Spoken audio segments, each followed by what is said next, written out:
situation in Cameroon, the human rights situation remains very complicated. At least a lot of things need to be done to ameliorate the human rights situation in Cameroon.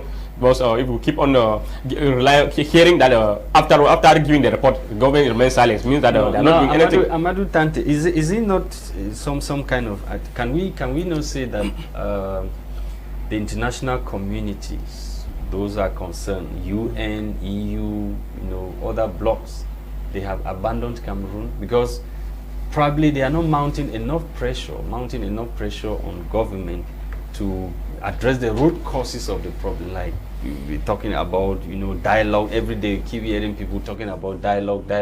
Even members of those international communities, they are also saying dialogue, recommending dialogue, and nothing is happening. Have we been abandoned?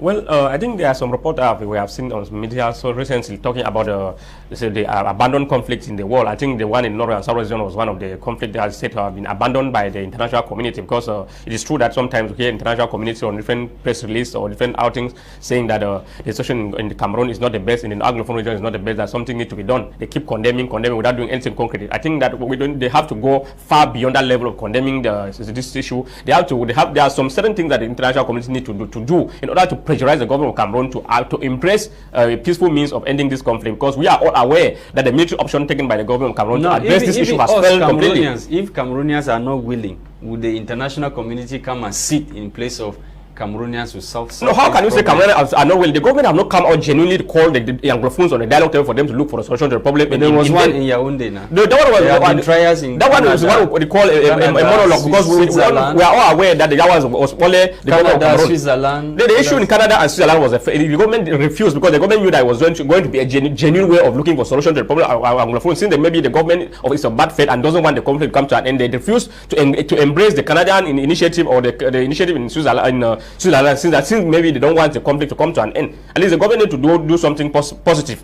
At least we need an inclusive and sincere dialogue, and the international community, as I said, the friendly partners of Cameroon has ratified so many treaties, international treaties. When you say government did not want the Canadian peace talks, we had the Canadian Foreign Affairs Minister coming out to talk on that issue.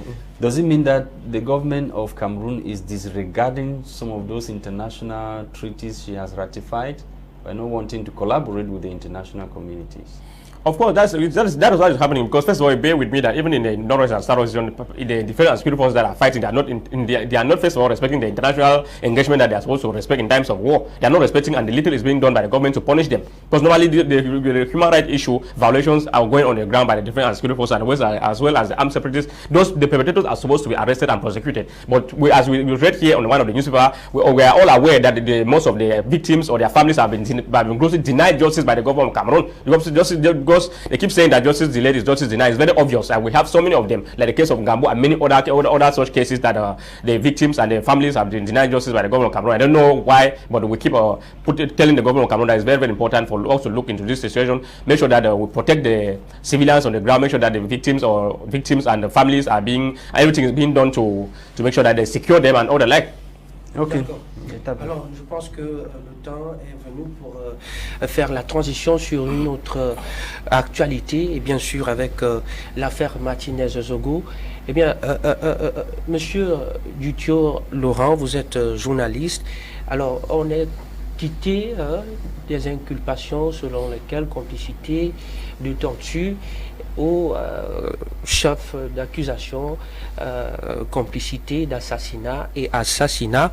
Alors, d'après le journal Mutation, est-ce que l'enquête de cette affaire sera bientôt bouclée?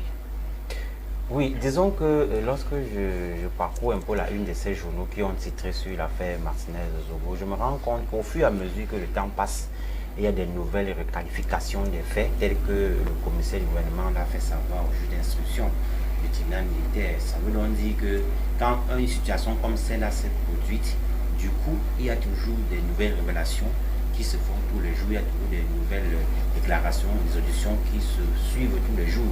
Maintenant, quand on parle de accusation, complicité d'assassinat et assassinat, ça veut dire que l'acte était déjà posé, mais derrière, il y avait des commanditaires, il y avait des complices. Et du coup, au fur et à mesure que le temps passe, on essaie de recouper certaines informations, pour justement trouver le véritable coupable. Maintenant, si à plus d'un an déjà que l'enquête dure, si on peut espérer aujourd'hui à une fin de cette enquête pour qu'on puisse véritablement livrer à l'opinion publique qui est le véritable coupable de cette affaire de Martinez-Zogo et tous les complices, je crois que cela aurait un peu, ou cela va un peu apaiser la tension des Camerounais, parce que la façon dont le confrère a été tué dans les conditions atroces qu'on connaît n'a pas du tout plu à bon nombre de personnes.